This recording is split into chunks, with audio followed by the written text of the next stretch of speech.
superficial. Ou seja, é tudo em cima do jogo. Que é, quando estão a fazer o custo de imóvel, é X por metro quadrado e isso. Não é assim. Principal erro, comprar um imóvel sem saber que patologia, ou sem saber a análise desse imóvel. Eu tenho alguns investidores que compram os imóveis e só depois é que me contratam a mim para eu ir analisar o imóvel. Não, tem que ser ao contrário. Eu sei que se calhar vais perder o valor de me teres contratado para eu ir te dizer a mim ou os UGs da vida que fazem esse tipo de serviço.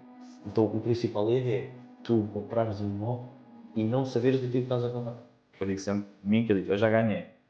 Digo, já ganhei, não é que o jogo acabou. Não é isso. É que o que eu estou a tentar enquadrar, como estás a dizer, é eu já só trabalhamos com quem queremos. Já durante muitos anos fiz o que precisava de fazer. Agora faço aquilo que quer com quem quer. Não é que não trabalho e não tenha suor na cara. É que se aquela pessoa, eu estou a olhar para ela e penso que já aconteceu, isto vai dar a geneira. Obrigado.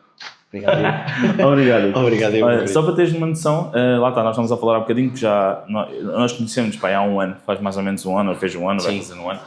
E, acho que até vai fazer mais, sinceramente. Não, eu acho que é mais ou menos um ano, mas também não tenho a certeza. Se calhar foi antes do verão. Sim. Né? Por isso já fez, foi lá embaixo no Algarve, certo? Foi nos Salgados. Exatamente. Por isso deve ter sido antes do verão, por isso já fez... já fez um ano, não, já fez um ano e tal, porque o meu Vicente tinha Pronto. nascido há pouco tempo, o meu Lourenço tinha nascido há pouco tempo e fomos lá com ele um bebê. E na altura eu lembro que falamos feito no jantar, depois do evento, e eu tenho uma coisa que é, eu sou muito de pessoas, mas há certas pessoas que eu falo um bocadinho e tipo dá-me vontade de querer falar mais. E há outras pessoas que falamos um bocadinho e não queremos falar mais. Né? Já há aquelas pessoas que eu falei tipo, e falo e tipo, é a maneira de falar, a maneira de estar, a maneira de ser, não sei. Mas falamos só um bocadinho, nem falamos tanto quanto isso. E eu tipo, eu gostava de falar mais com ele.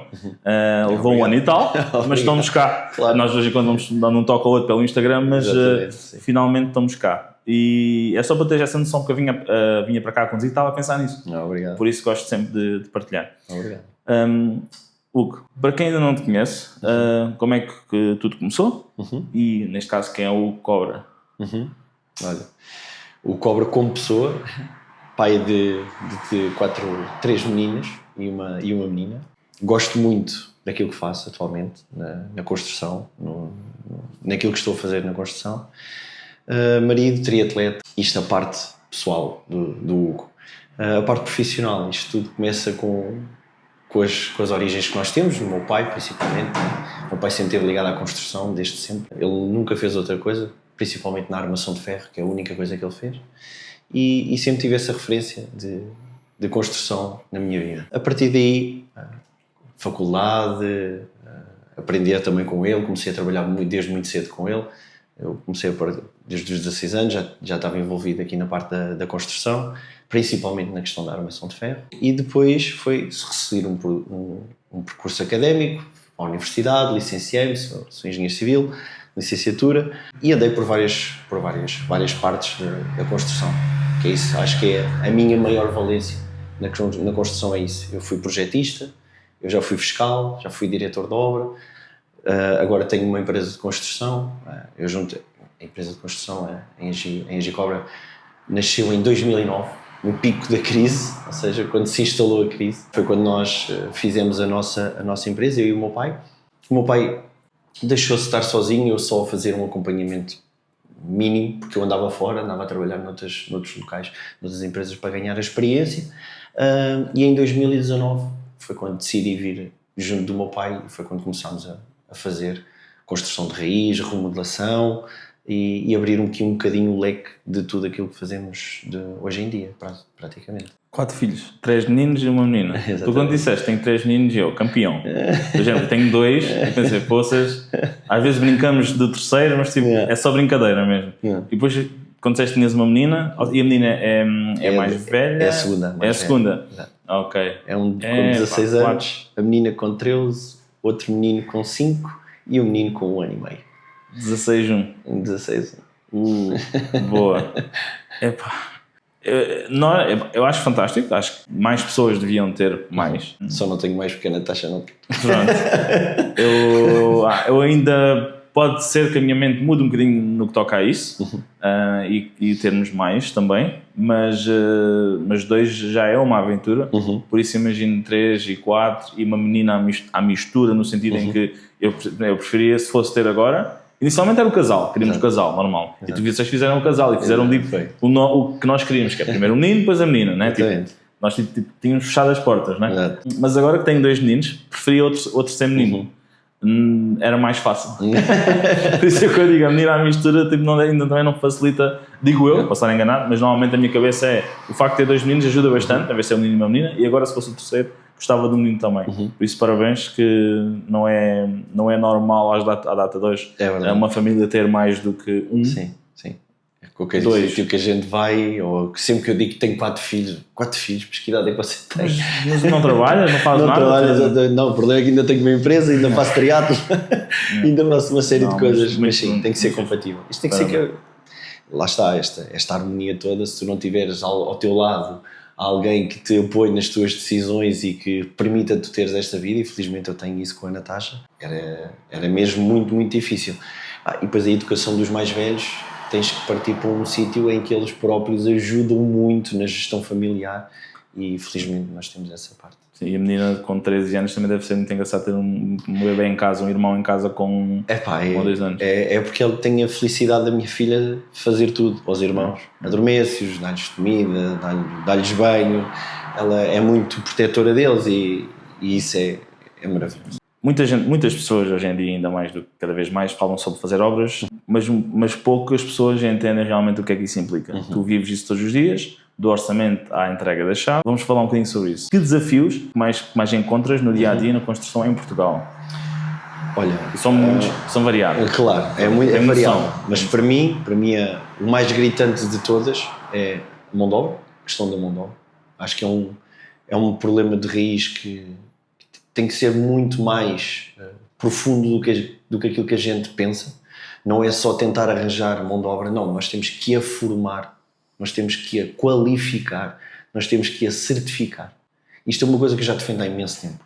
Eu dei uma entrevista já há uns anos a uma revista e em 2020, 2021, acho eu, e eu falo exatamente da mesma questão. E isso nunca não acontece e dificilmente eu vejo que aconteça. Porque para além da gente querer arranjar mão de obra, nós temos que certificar essa mão de obra. Nós temos que ter qualidade nela. Ponto final, parágrafo. Porque isso vai reduzir imenso o custo da obra e o atraso e o planeamento, sem dúvida nenhuma. Porque eu chego às obras, como faz mais peça, eu chego a uma obra e ter que estar a refazer uma coisa que ficou mal feita. Ninguém ganha nada com isso, toda a gente perde e o final acaba por ir à carteira seja do investidor, seja do empreiteiro, seja do cliente final, seja daquilo que for. Portanto, eu acho que o problema na construção está na questão da mão. Eu já vi algumas obras em que, pelo que tu dizes, e obviamente assimilando aquilo que estás a dizer, que faz todo o sentido, como é óbvio, que alguns construtores, empreiteiros, já levam os erros das pessoas que lá estão a fazer como um dado garantido e não se chateiam.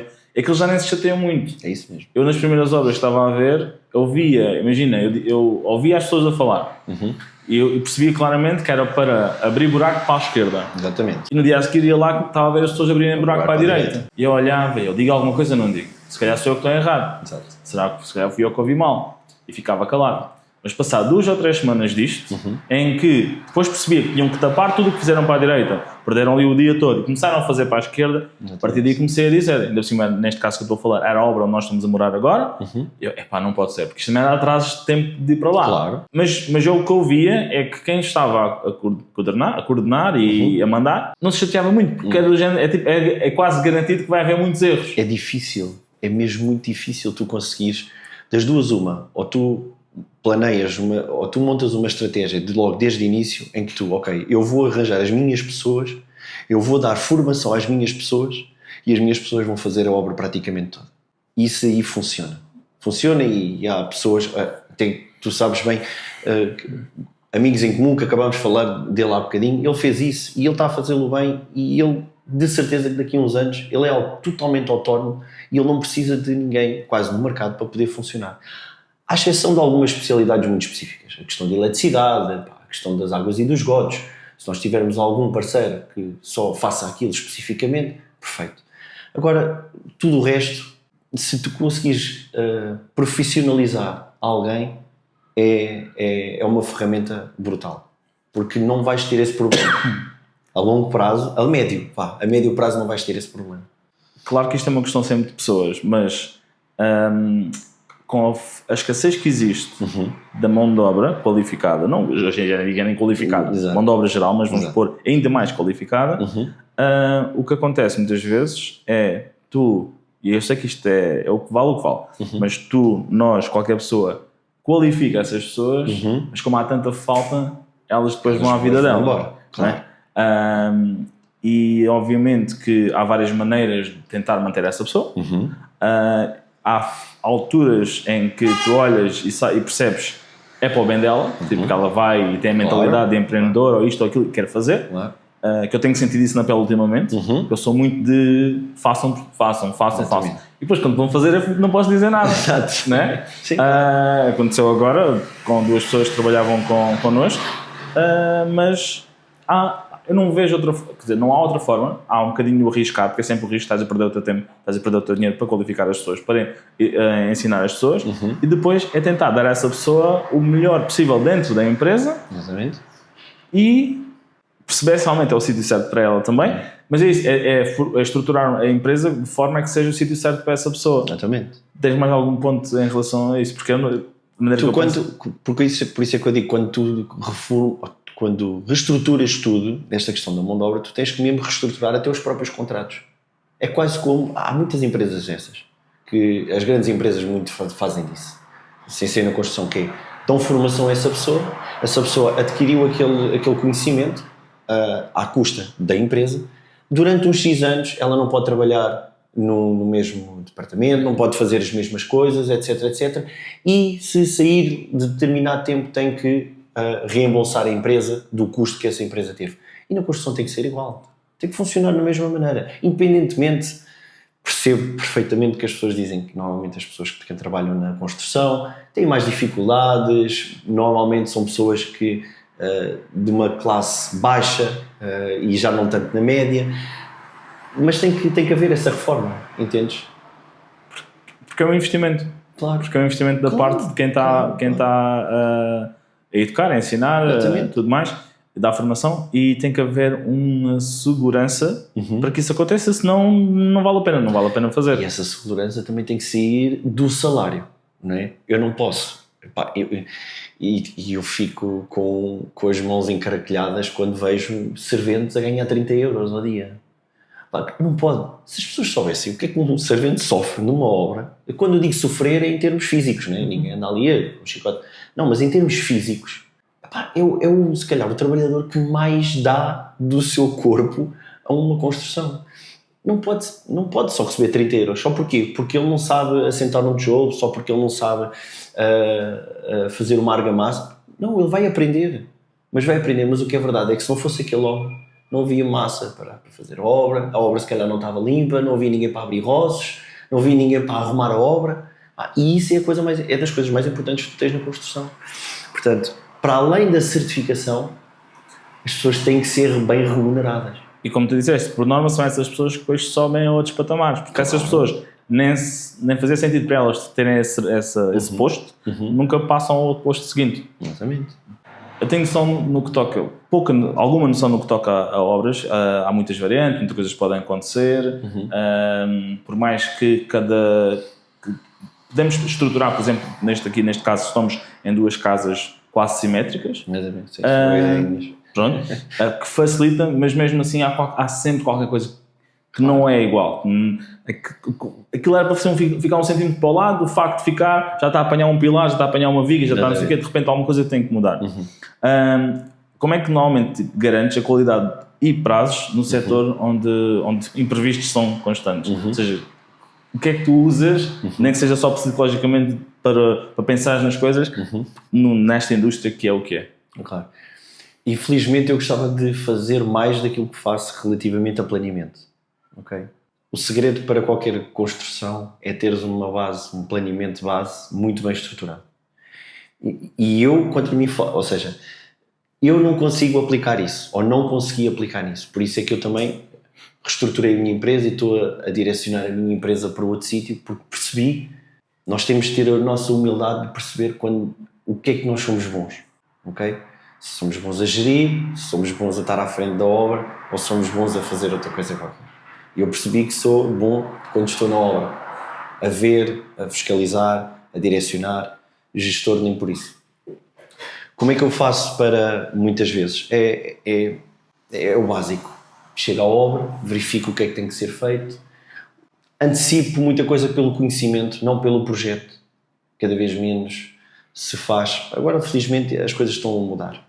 Nós, para além do planeamento, também existir o projeto de execução. Okay? É uma forma muito boa de tu garantires, por um momento vais reduzir muito que aconteça esses imprevistos que tu estavas a falar, não é? Que às vezes há uma transição, há um sítio de um pilar que temos que ocultar, etc. E os projetos de execução são para ser, devem ser feitos, deviam ser obrigatórios, mas deviam ser bem feitos. Porque agora também acontece isso, que é projetos de execução que têm tudo menos de execução. Um projeto de execução vai-te dizer exatamente onde é que fica a janela, como é que é feita a transição de um pavimento, etc. Portanto, e isso às vezes não acontece. Chamo-lhe projeto de execução porque tem lá meia dúzia de pormenores e isso não é. Pronto. Como é que eu faço para garantir? É antecipadamente ver a compatibilidade de tudo aquilo que acontece na obra. Quando tu dizes pavimentos, os pavimentos, por exemplo, há uns que têm diferentes espessuras de um compartimento para o outro e nós temos que ter isso em consideração nas batemilhas, não é? As transições, por exemplo, aqui tu podes ver que tens o pavimento debaixo da janela, que é para quê? Para não termos ali um perfil. Pronto, estes pequenos pormenores têm que ser conciliados e têm que ser antecipados, visto no decorrer da obra, quando não existe projeto de execução. Foi este o caso, foi feito com um projeto de licenciamento. Na altura, quando comprámos isto, já tinha o projeto aprovado e não havia projeto de execução.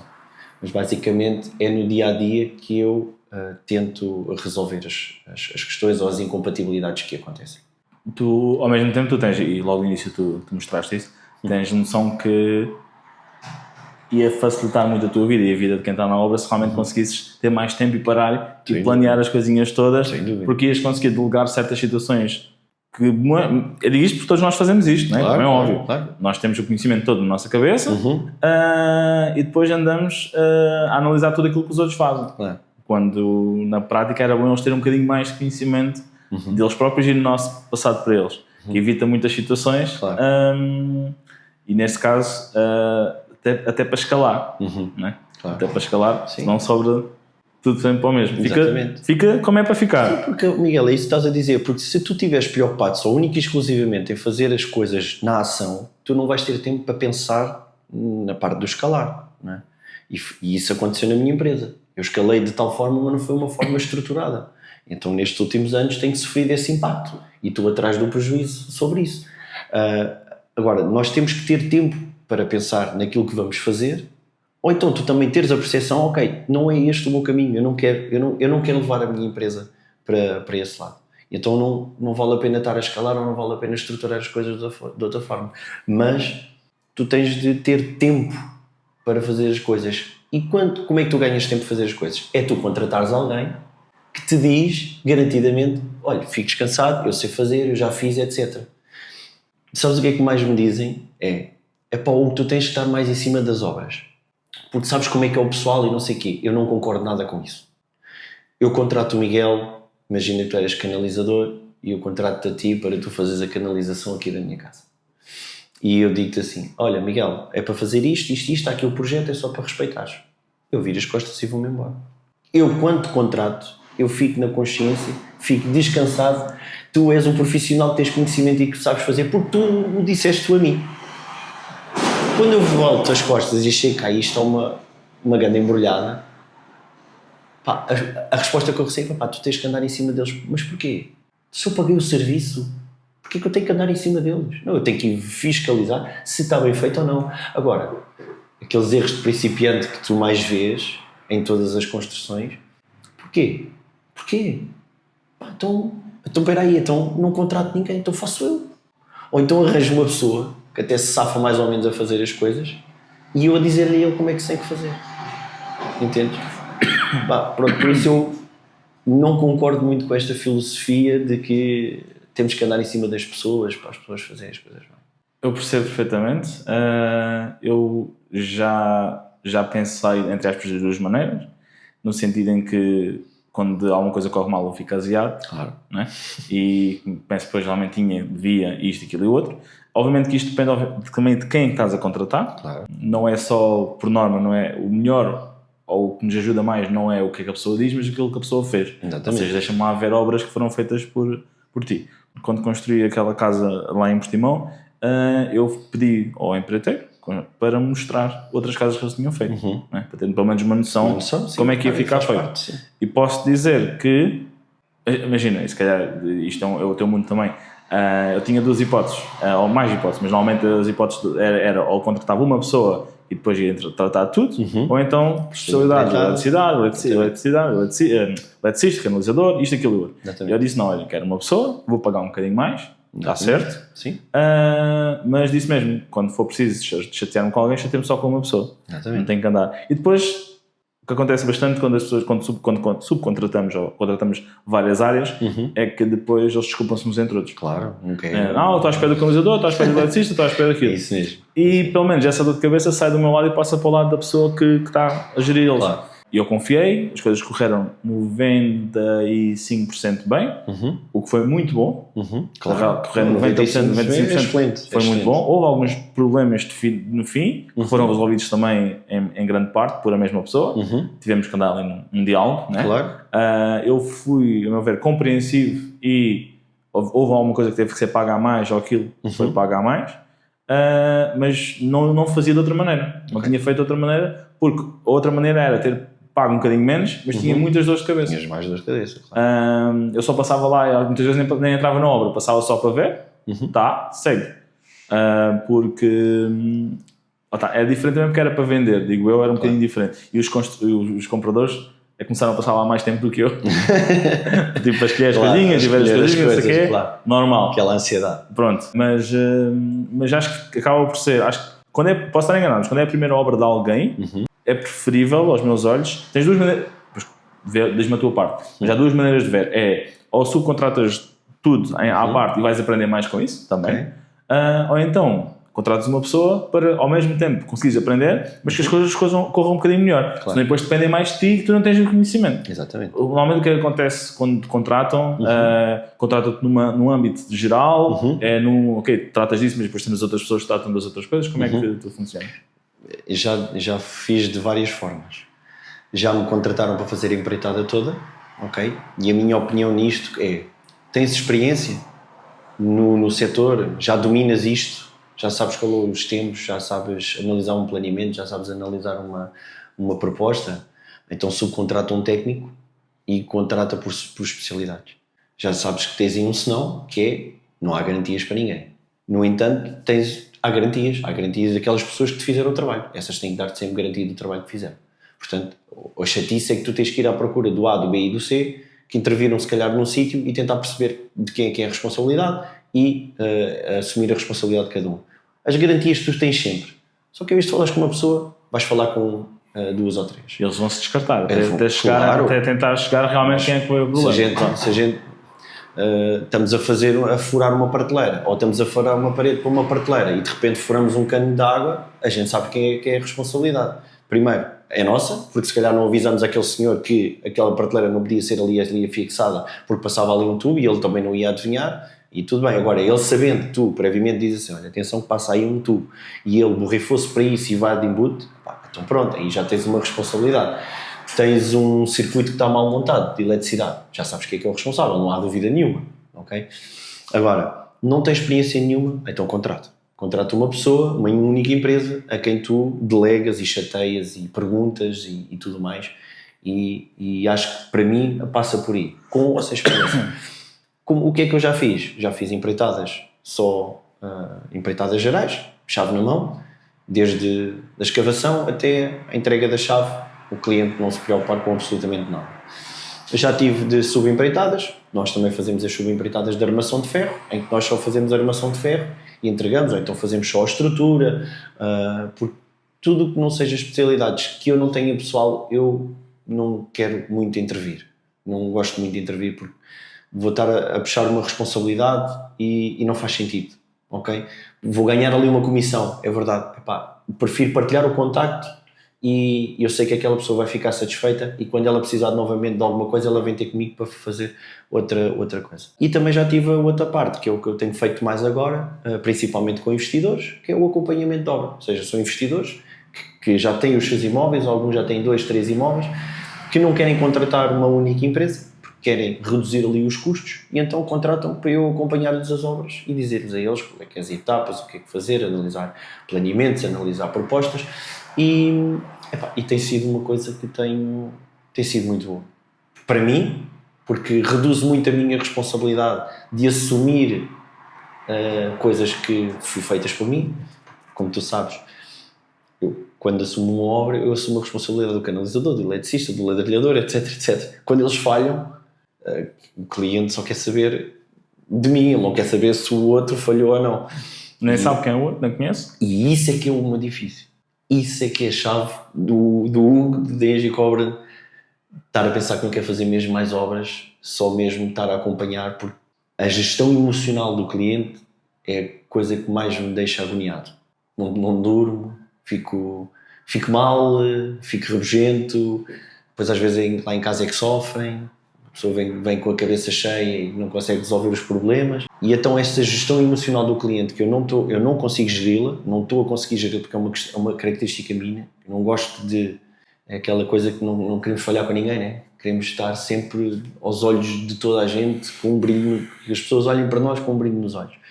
E eu já percebi que, estando na construção, isso é muito difícil não acontecer. Mesmo os 95% corra bem, como tu disseste. Há sempre qualquer coisa. Há sempre qualquer coisa. E esses 5% é o suficiente para me deixar abalado. Então, se calhar, percebi ao longo destes anos que, ok, tu se calhar tens aptidão e aí eu perco a minha humildade. Tu percebes de obras? Sim, percebes. Então ajuda as pessoas a perceberem de obras. Só isso. Agora fazeres tu, faz para tu venderes. Porquê? Não vou chatear comigo. Certo.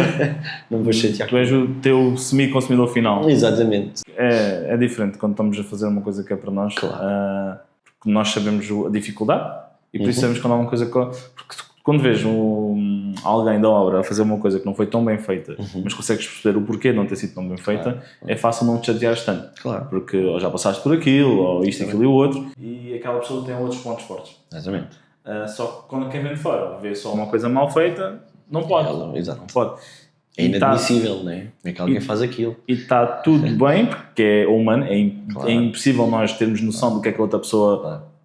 O trabalho que a outra pessoa teve para chegar ali àquele momento, para aquilo ficar tudo bonito, menos pontinho. Aquele detalhe. Isso acontece na nossa vida, noutras coisas também. Claro. E as pessoas também são rápidas a julgar.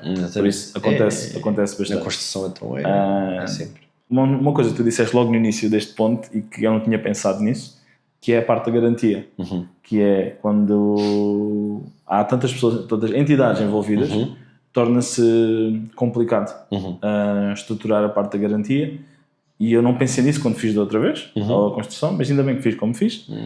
Mas mesmo assim, uma coisa que me deixa... Eu provavelmente nem tão cedo vou construir para vender outra vez, e vou explicar porquê. Primeiro, não é por aí que agora já tinha alguma experiência, mas primeiro não ganha tanto dinheiro quanto isso. Okay. Vendi cedo para garantir a venda da obra, sim. Porque foi na altura que estávamos a começar na guerra na Ucrânia e os preços das coisas estavam a subir e etc. Claro. Sim, depois ia para baixo. Pronto, era uma instabilidade que houve ali naquele momento. Exatamente. E era o primeiro obra para construção e vendi. Não fiz assim tanto dinheiro que ok, valeu a pena a dor de cabeça e as coisas. Mas depois, uma coisa que me faz... tenho que estar descansado, mas normalmente faz um bocadinho de confusão, é a parte da garantia. Porque, a garantia neste momento está do lado do empreiteiro. Ele é que fez a obra, etc. Tem a empresa. Mas se alguma coisa acontecer com aquela empresa, sou eu que tenho que dar garantia, o dono da obra. No final sobra sempre para o dono da obra. Foste tu que vendeste uma obra. Exatamente. Tu vendeste uma casa nova. Então tens de dar a garantia dela. Se não me engano, é 5 anos geral e 10 anos estrutural. 5 anos. Só 5 anos, não há 10 anos nada. Os 5 anos é estrutural, então é 3, 5 talvez? Exatamente, não. Tu tens 2 anos para um determinado tipo de obras e eletrodomésticos, ok? E depois tens os 5 anos, que é o que está na lei, que é o independentemente da obra, tu fazes uma obra, tens de estar garantido de 5. Tinha ideia que havia qualquer coisa a 10, que era tipo pilares. Ok, não, eu acho que isso há muitos mitos que também são criados. Eu também não domino as regras de cor e salteado. Depois posso ir confirmar, mas eu tenho quase a certeza que não. Mas é dessas coisas que eu estou à espera que passe o tempo e ficar descansado. Ok, que conhecimento eu tenho para perceber que as coisas foram bem feitas ou não? Eu espero que sim. Espero ter contratado as pessoas certas. Exatamente. Não é? E espero que eles tenham feito o meu trabalho. Espero que não tenham estado a dormir quando era suposto estarem acordados para fazer certas coisas. Exatamente. Mas no final das contas, lá está, fui eu que vendi. Se foi eu que vendi, sou eu que tenho que dar a garantia. Claro. Mas é daquelas coisas que me faz tremer um bocadinho. Porque a margem já foi relativamente pequena. Se acontece alguma coisa, o valor que eu vou perder dinheiro.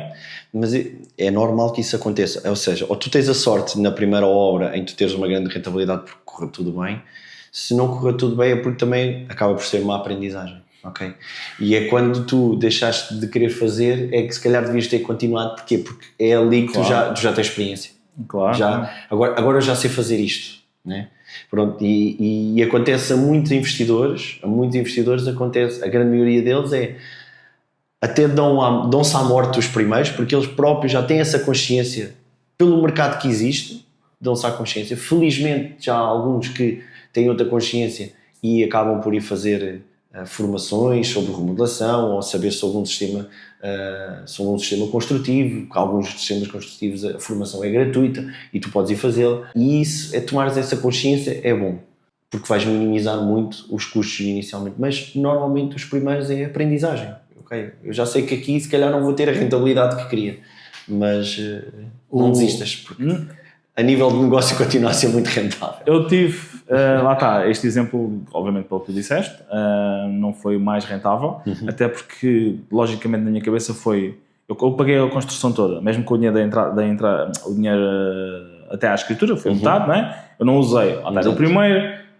não faço ideia o que vai acontecer, deixa-me estar aquele dinheiro parado, caso aconteça alguma coisa, tenho que devolver o dinheiro, está ali, não mexi. Ou seja, eu tive ali, sei lá, 200, vamos pôr 250, se calhar 1000 euros tipo parados, durante 2, 3 anos, terreno, construção, licenças, blá blá, e eu sei que aquele dinheiro tinha, na altura, agora já não, mas na altura tinha se calhar comprado, mesmo que fosse com empréstimos ainda mais, mas vá, 2 apartamentos, e em alojamento local fazia o mesmo ou mais do que fiz com a venda do imóvel. E continuava com os imóveis valorizados ao meu lado, não é? Sim. Ou seja, tendo o know-how do outro lado, fica a pensar, não valeu a pena aquele negócio.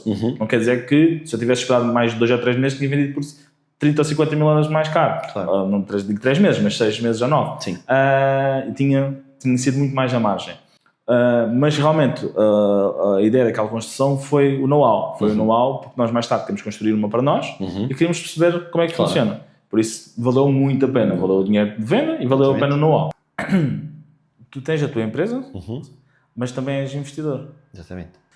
Isso muda um bocadinho, ou muda por completo, a forma como tu vais olhar para um projeto por causa do retorno que ele pode gerar. Exatamente. Pelo menos é assim que eu vejo. Claro.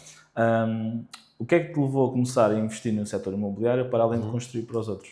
Pelo aquele motivo que falámos ainda há bocadinho. Pura e dura questão. Para além do valor, ok? Aquilo que ganhamos numa empreitada não é perto daquilo que ganhamos na construção para venda. Os valores não são, as margens não são lá nem perto. Mas o principal foi essa questão da questão emocional com o cliente. Eu não quero, simplesmente não quero, Miguel. E não quer dizer que eu tive experiências maravilhosas com clientes. Tenho clientes que são meus amigos, tu conheces um deles. Eu tenho clientes que a gente não se pode ver. Tenho clientes que não nos podemos ver. Temos clientes que correu tudo bem, não foi bom, nem foi bom nem foi mal. Portanto, mas aquilo que me provocou, mesmo com aqueles que correu tudo bem, aquilo que me provocou, aquela angústia de, ainda para mais aquela pessoa é 5 estrelas comigo, nunca me deixou faltar nada, deu sempre resposta a tudo e de repente eu estou a derrapar no prazo, eu estou de repente a não conseguir ter aquele trabalho que ele pediu, das condições que eu gostaria de ter. Então, ok, não é para ti. Tu não consegues emocionalmente isto não é para ti, e pá, lá está. Nós todos temos aptidões para umas certas e determinadas coisas. E eu não tenho aptidão para estar a lidar com o cliente final. E não quer dizer que eu não gosto do cliente final, é que não tem nada a ver com a outra pessoa. Única e exclusivamente eu. Só isso. Estás a falar e eu estou-me a pôr na tua pele. No que eu faço, mas mesmo no que tu fazes. Que, pá, normalmente não há uma obra que corre tudo bem. Não há uma obra que corre tudo bem. E há sempre alguma coisa que vai ser aos olhos da pessoa, do consumidor final, do cliente de construção, neste caso é o teu consumidor final, que ele pode olhar e ser compreensivo, pode ser compreensivo algumas vezes, outras vezes não, e neste caso já passaste por certas situações que não te apetece pôr-te numa posição em que vais estar à mercê da interpretação dessa pessoa em relação àquele problema. É 100% compreensível, como é óbvio. Que normalmente, para conseguirmos fazer isso, temos que ser frios. Em muitas partes temos que ser frios. E, olha, tipo, eu sei o que é que foi feito. Depois, normalmente eu digo que as pessoas não te veem como tu és, elas veem como elas são. Claro. E vai haver pessoas que chateiam por causa de uma coisinha pequenina e há pessoas que tens um buraco na parede e elas... Tranquilo, se agora é só taparem uma coisa, a brincar agora, mas um bocado de esfera ao vídeo, metes massa e está feito. Claro. E é complicado quando... A verdade é que nós não sabemos quando é que isso vai acontecer, quando é que vai ser uma coisa ou vai ser outra. Mesmo a mesma pessoa muda. Claro. A quantidade de coisas que acontece muda. Por isso eu percebo perfeitamente o que estás a dizer. Eu tento... Não acho que não tenho os mesmos problemas nesse sentido, ou seja, não acho que mexer com obras e com casa e com essas coisas assim, a meu ver, são coisas um bocadinho mais pessoais, porque o consumidor final vai para lá morar e tudo mais, é assim um toquezinho. Está ali a vida, às vezes... Que eu já tive do outro lado. Eu já tive do outro lado e eu próprio também fui chato. Claro. Porque as pessoas diziam qualquer coisa do género, isso tipo, está tudo bem. E eu olhava e pensava, mas sou eu que vou lá morar durante os próximos 10 anos, vocês nunca mais metem os pés aqui. Claro. E há coisas que estão lá em casa que eu sei, que está uma pedra, quando eu bato na pedra, a pedra desce nas casas, ela não está bem colada em baixo, e vai, isso quando estou descalço. Exatamente. E eu sabia que esta pedra estava aqui, ter dito logo na altura. Mas isso não é ser chato, eu não vejo isso ser chato. Isso faz parte das pessoas, ok, olha, aquilo, eu acho que aquilo não está bem feito. Pá, veja lá, corrija lá, e aí, até aí está tudo bem. A outra parte de eu saber que vou falhar, ou eu saber que eu estou a falhar até por causa de outra pessoa, não por causa de mim, é dilacerante, é mesmo, entendes? Não dá. E depois há outra coisa que eu aprendi ao longo deste tempo, que foi, nós temos uma coisa dentro de nós chamada intuição, ok? E nós não ligamos puta à nossa intuição. O que eu aprendi nestes últimos anos é, eu não faço mais nenhuma obra com ninguém se a minha intuição me disser assim, atenção, olha que essa pessoa vai dar problemas. E quando tu conheces, ele é super fixe, é muita porreira, aí aparece... Pá, mas se toca o sininho dentro de mim, esquece-me, já não vai. É que não vai mesmo, independentemente do valor da empreitada. Base para eu estar na construção daqui para a frente. E isto tem sido uma transformação muito recente. Primeiro, eu só trabalho com boas pessoas, ponto. O Miguel é uma boa pessoa, o Miguel não percebe nada disto. Eu trabalho com o Miguel, não faz mal nenhum. Eu ensino o Miguel aquilo que for preciso e o Miguel vai me ensinar coisas que ele sabe. Mas o Miguel é boa pessoa. O Miguel, se houver um problema, nós vamos sentar os dois e vamos resolver o problema. Não nos vamos lixar um ao outro. Okay? Se tu tens um grande profissional, um gajo, um investidor, um gajo que já mexe nisto, fatura não sei o quanto, mas é um sacana todo também, pá, perdoa-me, não quero trabalhar contigo. Pá, mas olha lá, eu vou-te dar a ganhar, não quero trabalhar contigo. Não tenho nada contra ti, pá, apenas não quero. Ainda é um direito que me assiste. Normalmente quando a posição psicológica em que estás e muitas vezes ela só podemos estar nessa posição quando a nossa posição financeira também ajuda, é o que eu chamo, e o que eu digo sempre de mim, que eu digo, eu já ganhei. Eu digo, já ganhei, não é que o jogo acabou. Não é isso. É que o que eu estou a tentar enquadrar com o que estás a dizer é eu já só trabalhamos com quem queremos. Exatamente.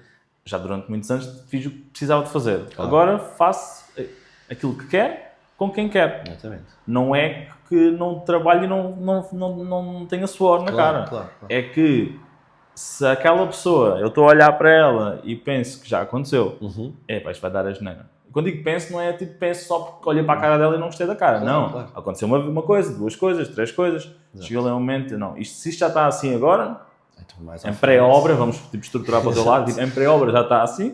Eu imagino quando começamos a trabalhar. Eu imagino quando os problemas realmente começarem a aparecer, que eles aparecem. Exatamente. Vai ser uma pessoa que nos ajuda a resolver ou vai ser uma pessoa que vai adicionar acima dos problemas. Exatamente. E posso dizer que já deixamos de trabalhar com os clientes que vão passar a ser os nossos maiores clientes, dado esse fator. Claro. Mas, pelo menos eu falo por mim, só consegui me pôr nessa posição quando financeiramente também estava bem para eu conseguir fazer. Claro. Porque senão não dava. Mas com crianças, assim, com isto, com aquilo. Mesmo assim, na atualidade, porque como estou em reestruturação da empresa, financeiramente a empresa também está a passar os seus desafios, eu não quero. Entendes, Miguel? Não quero. Porque é tu, quando tu fechas uma porta, abres uma janela. Mas não, quando tu fechas uma porta, tu tens que abrir, é para isso que ela serve. Tens que abrir, mas não precisa ser com essa mesma pessoa. E vai-te aparecer a oportunidade. Vai de certeza. Até tu estás num momento difícil da tua vida, tu precisas de faturar, porque senão tens ordenados para pagar, tens os teus impostos para pagar e não sei o quê. E aparece um negócio e tu sabes que esse negócio vai-te criar montes de problemas para o futuro. Vais ter o dinheiro, mas vai-te dar montes de problemas para o futuro. Eu não faço. Muitas vezes é muito difícil dizer que não. Não. Eu sei. Claro que sim. O que estavas a dizer, tipo, quando não perdes uma oportunidade, mas não era uma oportunidade, era assim um problema. É difícil, muitas vezes é difícil analisar antes de eles acontecerem. Claro. Em retrospectiva é fantástico, é muito fácil. Claro. Mas eu tenho sentido há se calhar 12, 15 anos para cá, em outras áreas, em outros negócios que tinha no passado, era certo. Era certo. E não era até o facto de estar a trabalhar com um cliente que era 85% da faturação. E aquele cliente desapareceu por alguma razão. De repente, o mundo acabou. Exato. Passado tipo 3 dias, veio um cliente falar comigo que já não trabalhávamos há 2 anos e que superou a faturação toda do outro em meses. Só temos que acreditar no Mas se eu estivesse com o outro, não podia ter aceitado aquele. Ou aceita abriste um espaço para entrar. É fantástico, é uma coisa parva. Uma coisa parva. É mesmo. Eu, normalmente, quando pergunto se eu acredito em alguma coisa, eu digo que acredito no universo. Acredito no universo no sentido em que há algo acima de mim e que se eu fizer, acredito no karma. Claro. Eu acredito em deixar qualquer zona em que nós entramos, neste caso tipo, o mundo no geral, melhor do que aquilo que nós lá chegamos. E com estas 3 bases, acredito que as outras coisas todas se fazem. Claro. E tem acontecido muito isso, que é, perdemos o que achamos que era uma oportunidade antes, de repente percebemos que pelo que vem a seguir, pelo que as pessoas nos falam daquela pessoa e o que é que aconteceu com quem ela foi trabalhar, isso tu ficas tipo ótimo, que não aconteceu, não é fico mal por ela, mas ainda bem que não foi que eu percebi aquilo antes, mas é muito difícil na altura perceber isso. E claro, ainda mais quando temos contas para pagar, crianças para alimentar, etc. Normalmente estamos na dor. Então quando estamos na dor, temos ai meu Deus, e depois nem sequer pensamos nas coisas com clareza. E aquilo que tu fizeste, que é o que muita gente tem muita dificuldade de fazer, que é o desapego. A gente desapegar das ideologias, de materiais, de tudo, do que a gente tem. Se tu vives em desapego, não é tu teres um negócio e de repente, perdeste aquele negócio. Há malta que fica, e se calhar eu, há uns tempos atrás, também ficava assim. Aí eu perdi. Eu sempre tive o sonho, um sonho da Engicover era sempre construir uma moradia de luxo. E eu tive para fechar uma moradia de construção, era 2,5 milhões de construção. Era uma casa linda, incrível. Eu na altura fiquei devastado. Com o cliente a dizer-me, sim senhor, és tu que vais fazer. Mas depois aquilo não se proporcionou. Porque lá está, percebi que ou seja, ainda bem que não aconteceu, porque os clientes, eu ia ter um problema muito grande, ok? E ainda bem que não aconteceu. Naquela altura eu fiquei devastado. Hoje em dia, se me acontecer a mesma coisa, está tudo bem. Porque vai aparecer outra coisa melhor. De certeza. Agora tens é que acreditar nisso. É isso que lá está. Há uns que acreditam em Deus, outros que acreditam no universo, outros acreditem no que vocês quiserem. Agora, nós praticarmos isto, para mim é claro. Sempre que eu me desapego, seja daquilo que for, carro, telemóveis, tudo, o que vai a seguir vai ser muito melhor do que aquilo que a gente estava à espera e que estávamos à conta. Vamos jogar aqui um parênteses muito grande. Vamos voltar agora aqui. Eu adoro estas conversas, claro. É que seja, não faço a mínima ideia para quem é que isto faz sentido, mas acho que faz sentido para todas as pessoas. Claro que faz.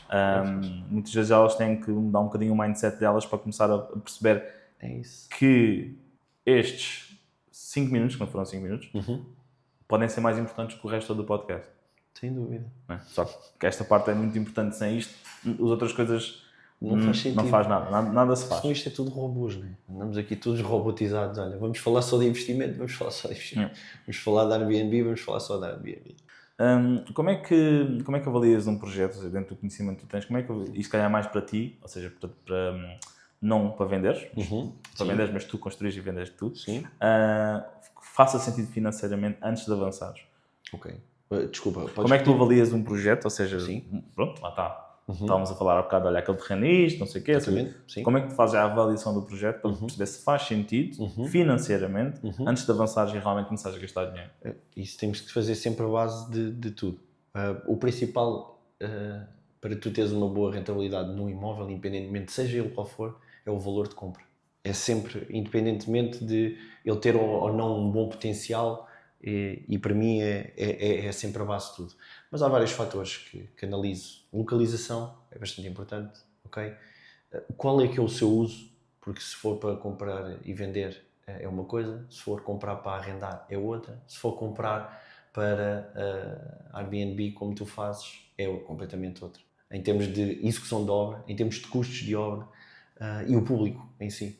E aquilo que tu tens que executar. Eu, se fizer um investimento de Airbnb, eu não vou pôr a mesma porta que vou pôr num arrendamento. Entendes? Não vou, porque tu queres causar uma experiência. E no arrendamento não vais causar experiência nenhuma. Só queres que aquilo dure, não é? Que é para, não sabe, as pessoas que vão lá estar, tu não estás 24 horas para saber como é que elas cuidam daquilo. Mas essa avaliação é um pouco como a grande maioria das pessoas fazem. Tem uma planilha e avalio a localização, qual é que vai ser o valor de venda, qual é o custo que eu vou ter, em tudo, não só da empreitada, impostos e alguns extras. Há sempre ali uma reserva, deve-se meter sempre ali uma reserva entre 10%, 20% de parte para alguma coisa que corra mal, independentemente do investimento, independentemente de seja qual for o investimento, e depois tentar cumprir à risca o custo que eu tenho e não deixar que o custo fuja. É o caso deste, né? É o meu primeiro investimento com investidores e o custo foi acima do que tínhamos planeado, mas pronto, também passámos aqui por várias etapas, por outras coisas que não estávamos à espera que acontecesse, mas é isso. A minha avaliação é por ser assim. Eu não ia para aí, mas tu já construíste ou já passaste, ou estiveste envolvido em algum projeto em que a construção fosse para o fim turístico ou de alojamento local? Sim. Já fiz um hostel, já fiz um hotel, já fiz um Airbnb. Boa. Já fiz um bocadinho de tudo. Então, já vamos, logo a seguir a gente já vamos falar sobre isso. Eu meti aqui esta pergunta, mas não tinha o conhecimento, por isso é que era mesmo já fiz. Para perceber. Quais é que são os principais erros que os investidores cometem quando lidam com obras? Ou seja, neste caso, quando estão a começar a lidar, digo eu, e depois há muitos erros para a vida toda, não é? Mas assim, os principais, provavelmente um deles foi aquilo que falamos há pouco, que é quem que escolhem se contratam várias pessoas ou uma pessoa apenas. Há mais algum que venha à cabeça? O não planearem aquilo que vão fazer, o não saberem como é que vão fazer, deixarem tudo do outro lado, e é tudo superficial, ou seja, é tudo em cima do joelho, que é quando estão a fazer o custo de uma obra, é X por metro quadrado e siga. Não é bem assim. Principal erro: comprar um imóvel sem saber que patologias ou sem saber a análise desse imóvel. Eu tenho alguns investidores que compram os imóveis e só depois é que me contratam a mim para eu ir analisar o imóvel. Não, tem que ser ao contrário. Eu sei que se calhar vais perder o valor de me teres contratado para eu ir te dizer a mim ou os Hugos da vida que fazem esse tipo de serviço.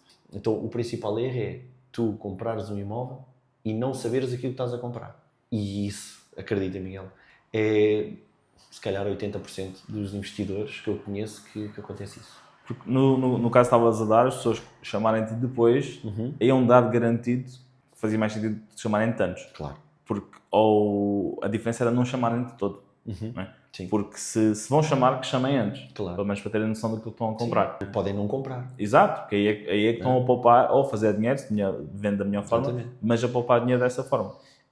Por isso, se não chamaram, vamos pôr desta maneira, aos meus olhos se não chamaram antes, já não chamei. Pois. Porque se é para chamar... O chamar é sempre uma mais-valia, porquê? Porque acabas por sempre ter, se calhar, conhecimento de patologias que tu a priori não tinhas, entendes? Mas o sentido é, então vais-me contratar depois de teres o imóvel. Então tu já tens um problema, eu só te vou dizer qual é os problemas que tu tens. Só vais dizer que pensavas que iam gastar 100 mil e vão ter que gastar 150. Exatamente, pronto. É isso mesmo. Tens o mal da fita. Exatamente. Não, tenho imóveis que, pá, imagina, tiveram que remodelar a cobertura toda do edifício. Pá, o homem ter o imóvel todo terminado, de repente veio uma chuvada e arrebentou-lhe o apartamento todo, porque aquilo depois era diretamente para o sótão. Pá, estas pequeninas coisas, se ele tivesse chamado antes, e é uma coisa que eu vou ver quando é o último andar, eu vou ver sempre as coberturas, tinha-lhe dito, olha, tu vais ter aqui um problema grave, isto não é teu, isto é do condomínio, vê lá como é que o condomínio se vai fazer a obra ou não, porque senão vais ter um problema grave. É um último caso, quando digo último caso é no sentido em que o menor efeito que tinha a tua visita era ele conseguir negociar o preço. Claro. Que já era bom. Claro. Era conseguir negociar o preço consoante o problema que lá existia, que ele nem sabia que existia. Exatamente. E agora saber se o vendedor sabia ou não. Exatamente. Por isso faz sempre sentido. Isto é uma dúvida para mim, quer dizer, todas as dúvidas são para mim, mas esta aqui realmente é uma coisa que é um debate bastante, que é, há forma de garantir boa rentabilidade mesmo com o aumento dos custos de materiais de mão de obra e mão de obra? Cada vez sabemos que os custos são mais caros, a mão de obra é inexistente ou mais cara. Também, obviamente, que sabemos que o real o custo de venda também está mais caro, é uma consequência. Mas no que toca a estes dois pontos, o que é que tu tens visto na tua experiência, que é 1000 vezes maior que a minha? Pá, a questão da rentabilidade, tu tens que cumprir à risca os custos que tu delineaste. Eu até percebo que haja um aumento disto, que haja um aumento daquilo, mas há sempre soluções para nós tentarmos cumprir o nosso planeamento. Nós temos muito o nosso planeamento e o nosso orçamento. Nós temos muito a tendência de, ou porque alguém diz que aquele material é melhor, ou então eu vi um material e aquilo é mais giro. Quando és investidor, há uma coisa que tu tens de desligar, que é isto, que é o coração. E tens que pensar que aquilo não é para ti. Aquilo é para tu venderes, aquilo é para tu pôres a alugar, ou aquilo é um Airbnb. Então tu tens que desligar essas emoções. E o que às vezes, muitas das vezes, tira rentabilidade aos negócios dos investidores é a parte emocional. Ou seja, eles querem meter aquilo ao gosto deles. Meter ao gosto deles, se calhar vamos comprar um cerâmico que em vez de custar 15 euros o metro quadrado, vai custar 30. Se calhar, em vez de metermos um pavimento flutuante que, em vez de custar 20 euros ou 25 euros, vamos pôr um que custa 35 ou 40. Se calhar, em vez de metermos uns roupeiros que até os do IKEA funcionam muito bem, porque o IKEA tem, fora a publicidade, mas tem produtos bons a um custo muito mais reduzido. Agora tem aquelas peças de folga que aquilo adapta-se a qualquer tipo de medida, não é? Portanto, o segredo para tu manteres a tua rentabilidade é cumprir à risca os custos que tu tinhas, os custos realistas, porque há vezes há custos que não fazem sentido nenhum, né? Não podemos ter as janelas para um apartamento a custar 1500 euros, não é compatível, a menos que metas um vidro duplo com uma caixaria do mais baratinho que existe. É um problema anterior, não é? Um problema no planeamento. Exatamente, tem a ver com o planeamento, que eu estava a dizer, tem a ver com a estrutura do planeamento / orçamento, desligar a parte emocional e ser realista nos teus custos. Não vale a pena estares a meter um custo só para o teu ROI, né? Na planilha, aí é bué da louco, mas depois quando acaba, no final vais ver o teu ROI diabo, no final não foi assim. Ainda mais quando trabalhas em parceria com investidores, porque vais por aquilo para parecer bem, mas depois dá a asneira no fim. E fazes uma vez. Exatamente. E fazes uma vez, por isso ou não, tu tens não vale uma a pena. muito boa relação com os investidores e que é o que eu tenho, felizmente. Os investidores com quem eu trabalho, são seres humanos incríveis, qualquer um deles, e há esta abertura. Não há aqui nada de oculto e a dizer, olha, isto era para custar isto, mas custou isto. Porquê custou isto? Porque, olha, está aqui a diferença do preço. ou foi um erro de cálculo, ou então apenas queremos meter uma coisa melhor. O material subiu o preço. Esta questão, esta parte do preço, Miguel, isto causa-me comichão no céu da boca, meu querido. A guerra existe e vai existir, por menos de longo tempo, e a mim custa muito que a matéria-prima tenha voltado a preços muito mais baixos, ou se calhar ao mesmo do que há uns anos atrás, e tu continuas a pagar o mesmo. Okay. Porque é que os transportes, na altura do Covid, a gente pagava 20 mil, um contentor custava 20 mil euros, ok? E agora o mesmo contentor já não custa isso. Agora já voltou ao preço que era, já custa 3 mil ou 4 mil euros. Porque é que ainda continuamos a pagar exatamente os mesmos valores? E aí quem é que tem que bater o punho? Não sou você, somos nós. Nós, empreiteiros. Sim. Temos que bater o... Mas em conjunto... Não, tem que ser uma organização. Em volume para ter... Tem que ser em volume. Quer dizer assim, olha, meus amigos, ou vocês baixam o preço das coisas, ou então isto vai dar para o torto. A gente deixa de comprar. Isso é o que eu normalmente falo, eu dou sempre o exemplo da gasolina. Na altura que estávamos a fazer a obra, o construtor, eu perco-me sempre se é construtor, se é empreiteiro, é o mesmo termo, são duas coisas diferentes. Não, construtor, tu constróis, és tu. Tu és um construtor. Sou construtor, o dono da obra é o construtor. Eu sou o dono da obra, eu construo, eu tenho empresa própria, eu construo para eu vender. Okay. Um empreiteiro faz empreitadas. Ok. Então é o empreiteiro geral. É um empreiteiro. Essa é a diferença. Okay. Quando estás a fazer para ti mesmo, és o construtor. És o construtor. Quando estás a fazer para outros, és o empreiteiro. Exatamente. E tu és construtor e podes contratar empreiteiros. Certo.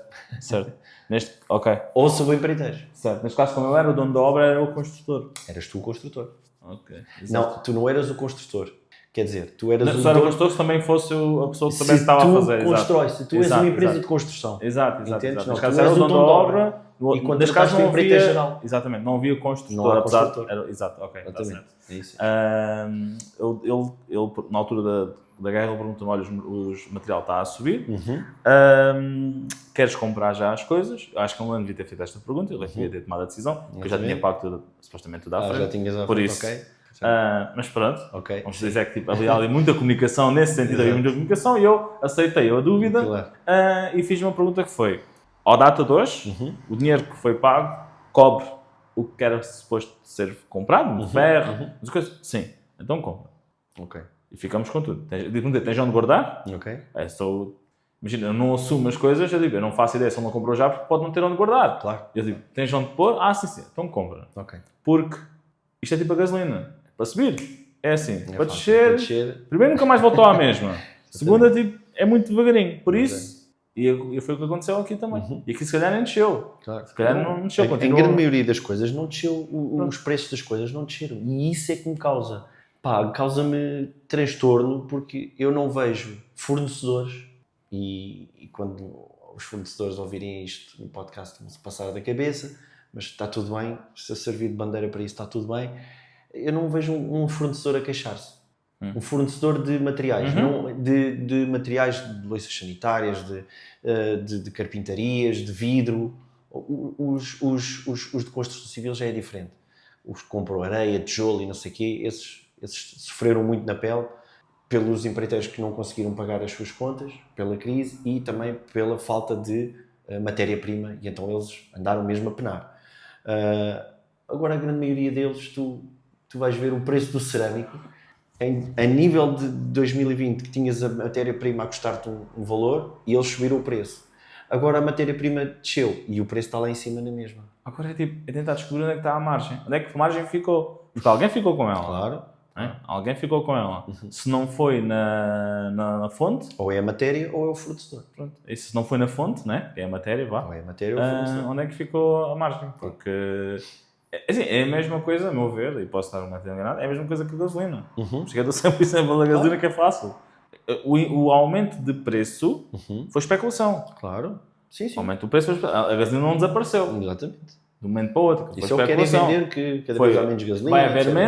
Vai haver menos por causa disto, então vamos subir os preços. Exatamente. Mas toda a gente sabe, depois foi público, que essas empresas faturaram muito mais do que nos anos anteriores. Exatamente. Por isso, ou seja, não, há uma coisa alguma coisa que não está a bater certo. Pronto, vamos. Politiquices. vamos falar um bocadinho sobre, visto que é algo que realmente também tem experiência, não tinha essa noção, no que toca à parte de, não é de alojamento local, faz Airbnb, acaba por ser a mesma coisa, no investimento mais específico para isto, e perguntei há bocado, mas vou voltar a fazer a pergunta outra vez, que é, já participaste em algum projeto com foco direto em alojamento local, turismo, Sim. E como é que foi essa experiência? Ou seja, quais são, eu vou já fazer outra pergunta a seguir, que é, quais é que são as grandes diferenças? Eu não tenho experiência e quero ter no que toca a construir com o objetivo de turismo. Ok. Eu posso vir a ter agora, na sexta-feira tive uma reunião com um senhor que está a construir 42 apartamentos, todos em uma espécie de mini resort. Ok.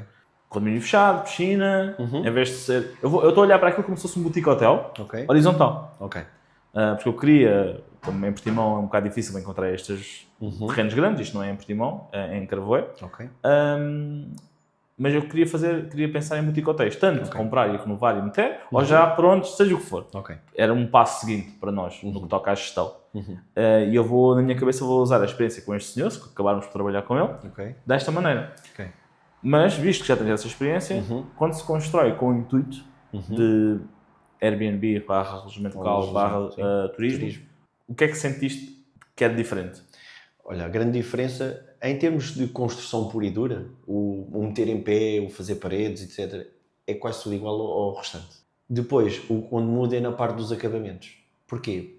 A parte visível é o que vai criar a experiência a quem vai lá estar. Então essa é a grande diferença entre uma construção compra e venda, ou para arrendamento e para o alojamento local. O alojamento local, as pessoas querem entrar e querem viver uma experiência. Portanto, se calhar as cores que nós vemos aqui, que a grande maioria das paredes são brancas e as portas são todas iguais, da mesma forma, a cozinha não tem nenhum detalhe e é tudo uma coisa muito mais clean, se calhar no alojamento local, e a grande maioria das partes isso aconteceu, a decoração é completamente diferente. Okay? E quando eu digo a decoração, os revestimentos que são utilizados, portas, as luzes, o barulho das luzes faz uma diferença incrível no alojamento local, um apontamento de uma luz para um quadro, uma fita de LED nos cortinados, etc. Todos esses pormenores, é isso é que vai fazer uma experiência. E depois é o nível do acabamento. A qualidade para mim é uma coisa garantida, né? Porque as pessoas às vezes dizem, não, eu trabalho com muita qualidade. Mas desculpe, mas não é normal trabalhar com qualidade? Isso para mim é um dado adquirido. No alojamento local, os pormenores têm que ser muito mais visíveis. Eu dou-te um exemplo. Eu quando vou a alojamento locais ou hotéis, a mim faz-me comoção no céu da boca quando eu entro dentro de uma base de duche e vejo uma camada de silicone assim à volta. E o que tu vês mais é isso. E seja hotéis de 4 estrelas, 5 estrelas, 3 estrelas. E isso faz-me imensa confusão. Tudo bem, eu tenho os olhos treinados. Para qualquer sítio que eu entro, eu pareço um bobo a olhar para todo o lado, a ver se temos juntas no teto, etc. Mas bolas, estou a viver uma experiência. Né? Aquilo, no fundo, é isso. Portanto, os acabamentos têm que estar no detalhe. Não pode haver ali um silicone, não pode haver um remendo, não pode haver nada, porque eu acho que isso é o que faz a diferença nos alojamentos locais relativamente aos outros investimentos. Estavas a falar um bocado das luzes e etc. Quando estavas a dizer isso, a minha cabeça foi dar ênfase aos pormenores, não é? Ou seja, aquela parte de uma luz a apontar para uma zona que vai ter um quadro ou qualquer coisa do género. A minha experiência no que toca ao alojamento local é muito mais de decoração do que é de obra, apesar de que também já fizemos algumas renovações e obviamente não fomos lá, fomos partir pedra, mas fomos nós que dissemos, olha, é isto, aquilo e o outro. E uma coisa que eu bato sempre o pé é no chão, porque as pessoas querem meter, nossos apartamentos são praticamente todos ao pé da praia, e querem meter chão flutuante, por norma, barato. Né? E eu digo sempre, se quiserem meter, metam só no quarto. E percebo perfeitamente o facto de querem pôr, porque depois nós não usamos também tapetes. Por causa da areia, por causa disto e daquilo, e são muito caros para lavar. São relativamente baratos para comprar, mas depois para lavar custa mais caro do que comprar. E nós tiramos todos, temos para lá uns 20 tapetes lavadinhos, enrolados, encostados num canto, limpamos todos e tiramos e guardamos. E deixamos de fazer, deixamos de meter. E depois o chão, façam imitação de cerâmica, se for o caso, tipo, ou seja, imitação de madeira, cerâmica com imitação de madeira, para terem um estilo, mas cerâmica. Vai durar uma vida, não se vai arriscar com a areia, as malas passam Exatamente, não risque. Nós temos um apartamento que foram, os proprietários são de Braga, e eu posso dizer isto mesmo que eles vejam, porque nós já brincamos com isto, que eles fizeram a obra, foram nós que fizeram a obra do apartamento e meteram o chão todo vinílico. Todo. Mas há vinílico e vinílico, de certeza. E neste caso foi o material que vinha do lado de cima, que era o vendedor, que era excelente, podia levar com água, podia levar com isto, podia levar com aquilo. Eu sempre achei um bocadinho estranho. Claro. Isto já foi há uns anos também atrás. Tudo o que é casa de banho, levantou. O duche também não foi muito bem feito. Que é outra situação, por exemplo, já vou aí, a água saltou para fora e começou a levantar. Antes disso, quando eles começaram a usar o imóvel, ou seja, eram eles próprios proprietários, passaram lá uma semana logo a seguir ao imóvel estar pronto, quiseram ter o gostinho, por baixo da cadeira do filho deles, toda arriscada logo. Que é tipo, mexi um bocadinho, isto que eu fiz agora, riscou as malas começaram a passar, tu vias o caminho todo das malas. Aquilo que eu estava a falar do flow, que eu gosto de ver o flow, aquilo quase que parecia um desenho no chão. Ou seja, vias a entrar, fazia a curva, ia para um quarto, ia para o outro quarto. Exatamente. E ali foi, para tentarem obviamente poupar um bocadinho de dinheiro, foi porque o vendedor disse que aquilo podia ir na cozinha, podia ir na casa de banho, podia ir em todo o lado, e agora vamos ter que mudar o chão praticamente todo. Claro. Por isso eu acho que cerâmica, se é chão flutuante nos quartos, e mesmo assim já tivemos situações em que o chão estava instalado e ali no quarto estava um racha a passar no meio, era estrutural do prédio, aconteceu. Ok, não vamos estar agora, já que vamos ter que fazer alguma coisa, mete-se um chãozinho por cima, não é muito caro, as pessoas saem da cama e não têm logo os pés gelados, tranquilo. Mas tirando isso, cerâmica, para dar aquela situação de não se vai estragar tão cedo. Há bocado só o que eu queria dizer, os duches nestas casas novas e que normalmente, e são para utilizar em posição normal, está tudo bem, tipo fazer à face. Faz todo o sentido, fica bonito, excelente, no máximo, na minha casa por exemplo também mas depois tem uma calhazinha pequenininha no chão para fazer um bocadinho de nível caso a água suba um bocadinho. Mas eu tenho noção que pela construção que foi feita, aquilo tem muito desnível, a água nunca vai, dificilmente vai entupir. No que toca ao alojamento local, ainda mais em apartamentos perto da praia, há muita areia. E quando fazem obras, isto é a dica para quem está a ver, eu nunca fiz isto desta maneira, porque é uma dor que eu tenho, fazem as obras, tiram banheiras, metem duche e não se preocupam com o desnível. Porque as banheiras, normalmente o esgoto está mais acima. Ou seja, o desnível está lá, o esgoto está mais acima. Quando fazem o duche, vão fazer o italiano, vão fazer muito bonito, depois tens um desnível de água minúsculo. Qualquer pedacinho de areia que fica ali, não vai. E vai entupir. E porque eu estava a dizer há bocado que a água saiu toda para o chão e o chão levantou todo. Por amor da santa, se for preciso, façam um degrau. Façam um degrau. Para aquilo... Quando nós não conhecemos aquilo que lá existe, nós temos que fazer degraus porque tem que ter independentes. E ninguém pode fazer uma base de duche chamadas italianas, ou como se queiram chamar, e não ter uma pendente que faça um escoamento, porque e isso o teste tem que ser logo feito, é abrir logo o chuveiro e tentar perceber se a velocidade com que sai é mais rápida do que a velocidade que temos no chuveiro, porque senão, se tiver uma pouca inclinação, aquilo vai começar a encher. Não quer dizer que esteja entupido, às vezes não é entupido, apenas não tem inclinação, e então não escoa. Mas só um apontamento daquilo que tu estavas a dizer relativamente aos pavimentos e aquelas soluções que tu usas. Depende do público para quem tu queres dar. Se tu queres um apartamento como tu tens, que vai ter ali um uso no verão, principalmente ali sempre, famílias a entrar, famílias a sair, e é para uma classe média, é uma questão. Aí tudo bem, concordo contigo, então usa e abusa de acabamentos que são duradouros, que não te vão dar problemas, e reforça na decoração, porque as pessoas querem ver o apartamento bonito. Quando tu estás a meter já no projeto que tu queres pôr, que são pequenos apartamentos, pequenas moradias, aí a experiência já tem que ser completamente diferente. Isto, na minha ótica, tem que ser uma experiência completamente diferente, e então aí já é como quase eu sentir-me em casa. Pelo menos isso que eu vejo quando vou. Se for para um apartamento já é uma coisa, se for para uma moradia com piscina, eu quero me sentir em casa. Então ter um pavimento de flutuante, se calhar ter o seu tapete, porque é diferente, a experiência acaba por ser diferente. Por isso é que ou seja, o nível de acabamentos lá está. Quando nós fazemos as nossas contas, nós temos para saber para que público é que nós vamos falar. Sim, percebes quem é público-alvo, mas também qual é o público natural daquela zona e daquele tipo de imóvel. É isso mesmo. Eu, no que toca a tapete, que foi um ponto que eu adoro e fica fantástica nas fotos. Nós percebemos que é uma dor de cabeça muito grande. E é uma questão de perceber se a dor de cabeça vale a pena, compensa ou não compensa.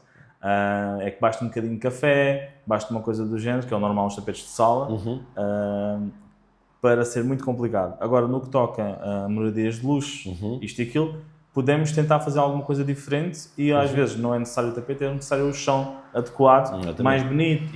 Imagina, basta o chão ser diferente, com um contraste diferente no chão, que até nem convém pôr o tapete, no sentido que vais estragar aquilo que está a ser visto por trás. Isto obviamente que é tipo níveis, como é óbvio, mas no que toca a tapetes é uma coisa que nós percebemos e foi uma dor de cabeça grande, por isso é que estou a falar como se fosse uma coisa super importante, porque foi uma dor, claro. E ficou marcado, porque nós como gestores, temos os nossos imóveis também, mas como gestores, que é a maior parte, sentimos muito a dificuldade de custos no que toca a estas coisinhas. Sim, claro. E obviamente que se houver muito mais margem em valores, tu vais abdicar de alguns custos para que a experiência seja melhor. Como tudo na vida, praticamente. Porque tu, para pôr os tapetes, já sabes que tens de pôr esse custo na renda que vais cobrar, porque vais ter esse custo. E que uma porcentagem fica do teu lado, essa porcentagem tem que valer a pena o gasto que vais ter depois. Falamos, ou seja, tinha aqui 3 perguntas sobre o uso Portugal e acabamos por falar. Essa era a parte dos acabamentos, ou seja, praticamente falamos tudo. Estamos a terminar, ok?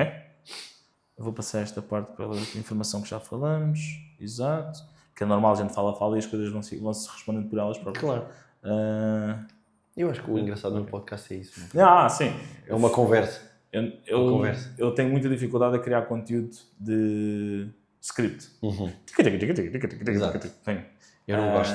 E por isso é que eu bato muito na documentação. Ou seja, isto acaba por me ajudar. Eu gosto de ter conversas. Se fizer a minha esposa, ela confirma que eu falo bastante. E por outro lado, contratei uma pessoa que estava, um filmmaker, que qualquer lado que eu ia, ele ia, e assim documentava tudo. Isso foi a forma que eu tive de criar conteúdo. Em vez de parar à frente e começar a gravar. Se eu tenho um script para ler, já foi.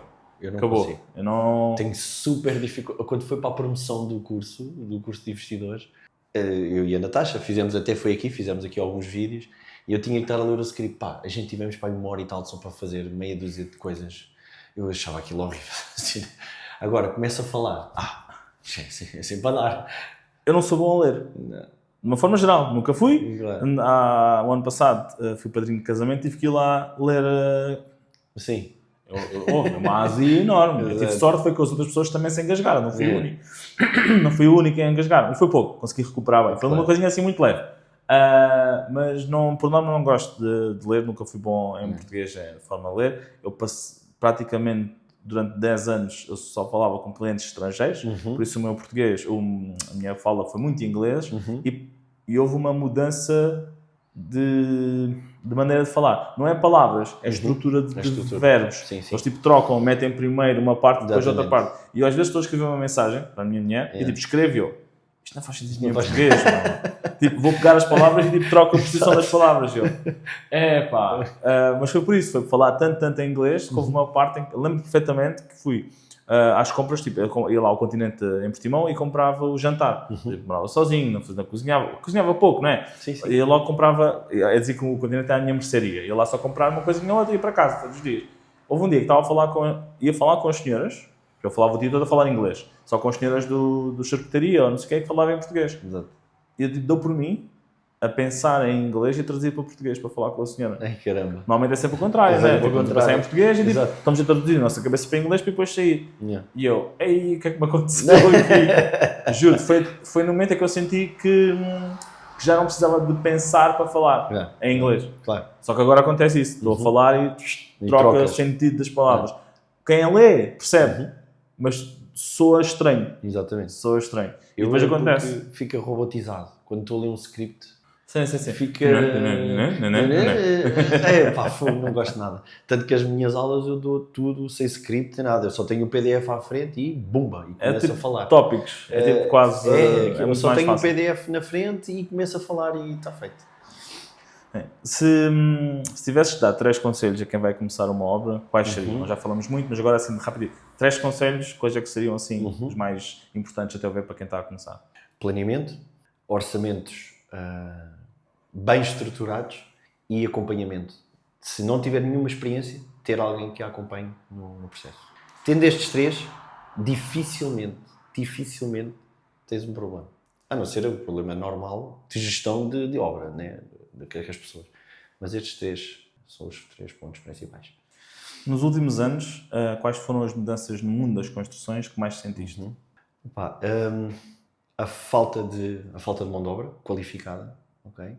A falta de evolução de pessoas que já cá trabalhavam no setor, a dificuldade que têm em mudar a forma como trabalhavam, esse é o segundo ponto, e implementar novas técnicas que já se viu claramente que são mais rentáveis, que são mais rápidas e que ainda demoraram muito a ser implementadas. O caso do LSF demorou muito tempo a ser implementado. Eu também percebo, também foi aperfeiçoando ao longo do tempo, né? E eu continuo a achar que há muito LSF a ser mal executado. As estruturas de LSF, quando é feitas em pleno inverno, deviam ser protegidas. Aquela água que vai ficar no OSP ou em outras partes qualquer, ela vai ter que aparecer em algum sítio. E normalmente aparecem depois no verão, quando levam grandes esquentamentos e aquilo depois já não consegue vir para fora, até o capote vai sempre para dentro.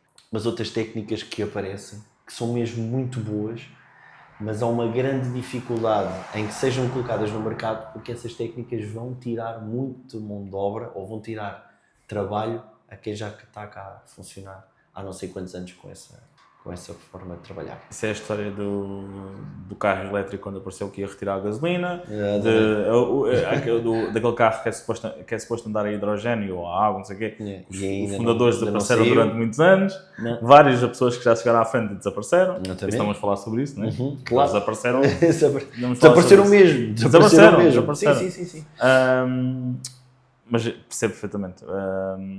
Agora, uma coisa que eu tinha de perguntar era uma coisa que é nova para mim e que eu não tinha de falar, tentaram-me vender o projeto, que foi assim que me foi vendido, para tu perceberes como é que é LSF, mas de madeira.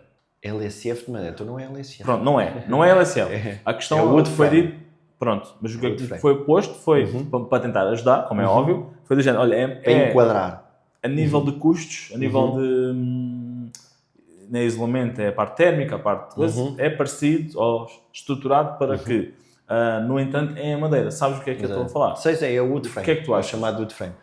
É uma técnica tão válida como as outras. É mais cara, ponto. É em madeira. Okay. Não há sem dúvida nenhuma que é mais cara. A nível de isolamento térmico ajuda bastante. Mas há uma coisa que nós temos que comparar o que é comparável. Eu não estou a dizer que nós não temos que o LSF ou com o wood frame ou com outra técnica não seja tão bom termicamente do que uma construção normal. Mas a térmica da casa funciona com uma inércia. A inércia da casa funciona, a inércia da casa é dependente da massa que existe na casa. Eu, quando tenho uma parede de 35 cm numa construção normal e no LSF, eu tenho esses 35 cm, mas o interior dela muitas vezes é oco, principalmente quando tens o LSF. Ou seja, a massa que tu tens, a inércia da casa, que é a capacidade que essa casa tem de receber e de libertar calor, okay? Nunca é compatível com uma construção normal. Entendes? Tudo certo, é bom, é mais rápido, é sim senhora, é o futuro, claro que sim.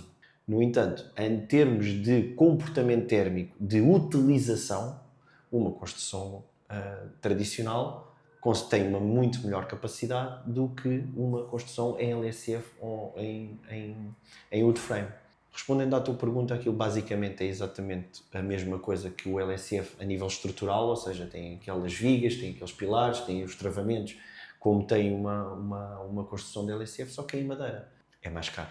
É mais caro. As construções em madeira. E o tempo de obra, o tempo de construção, é mais ou menos o mesmo? É mais ou menos o mesmo, que aquilo é como o LSF. Vem tudo fabricado e chegas à obra e montas. Ok.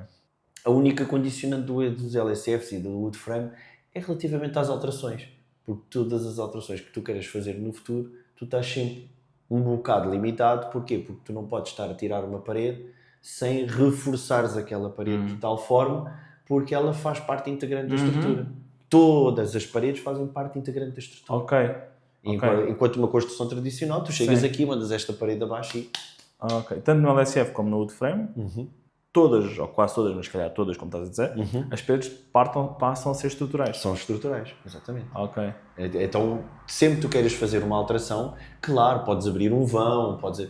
Sim. Dá para fazer, mas não é só abrir. Mas não não é fazer só... reforçar. Tens que reforçar. Pá, há vezes que tu queres tirar uma parede inteira, no LSF se calhar já não vai ser possível. Ou então, para ser possível, tu tens que fazer uma grande reformulação estrutural. Que aquilo é uma espécie de legos.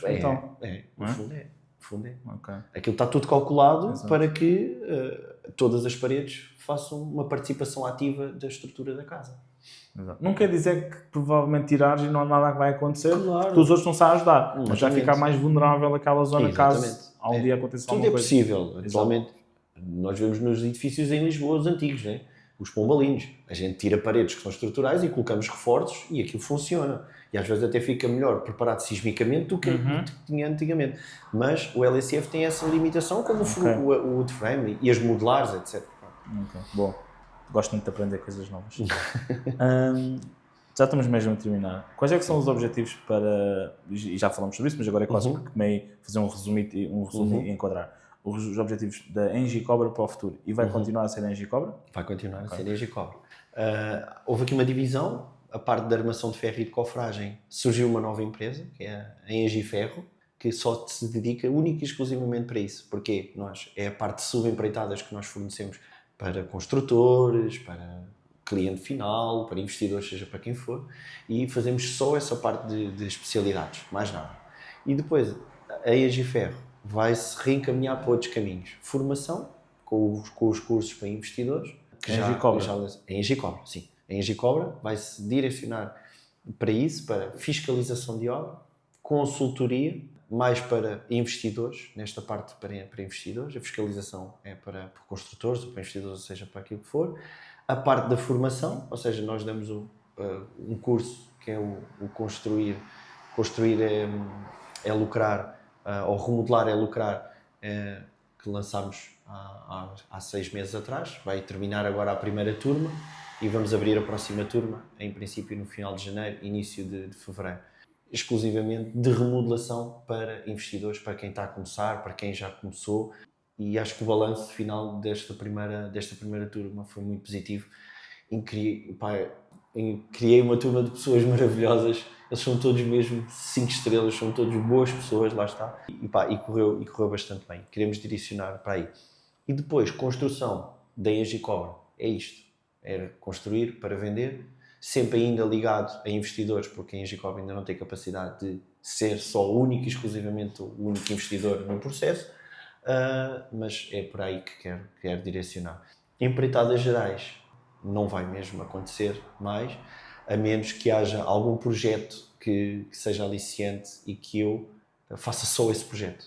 Essa é a única regra. Imagina, se eu aceitasse hoje construir uma moradia, eu não fazia mais nada. Só exclusivamente para aquilo. Porquê? Quero de uma vez por todas garantir prazos, quero garantir o custo e quero garantir a qualidade que fui habituando ao longo destes anos. Desde 2019 até agora, fizemos umas 15 moradias, talvez. Por mim está. Ok. Está. Há algum ponto que queiras adicionar? Meu querido, acho que falámos de praticamente tudo. Fomos para vários caminhos, fomos para uma parte holística, que é o que me diz muito e eu adoro falar. Falámos dos problemas da construção. Portanto, eu acho que foi extremamente positivo e agradeço-te imenso este bocadinho, meu querido Miguel. Obrigado de coração. Corta! Vamos almoçar. O que achaste deste episódio? Deixa nos comentários e já sabes, deixa o teu like, subscreve o canal e partilha este episódio para que mais pessoas possam aproveitar desta conversa. Até ao próximo episódio!